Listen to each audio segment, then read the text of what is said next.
Welcome to my YouTube channel. In this video, I will show you how to remove unwanted paragraphs and line breaks in Microsoft Word. Easy fix.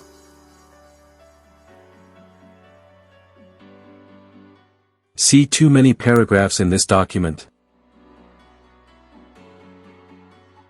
Select all the text in the document. Then go to the Find and Replace option. Click More Options.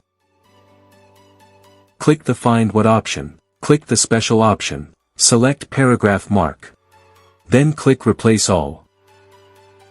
See, all the unwanted paragraphs are gone.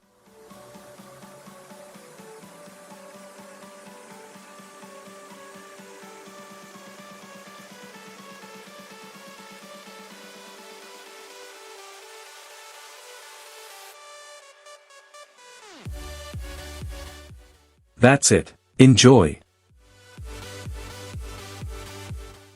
I hope you found this video helpful. If you did, please give this video a like, leave a comment, and subscribe to my channel. Also, don't forget to share this video with your friends. Thanks for watching.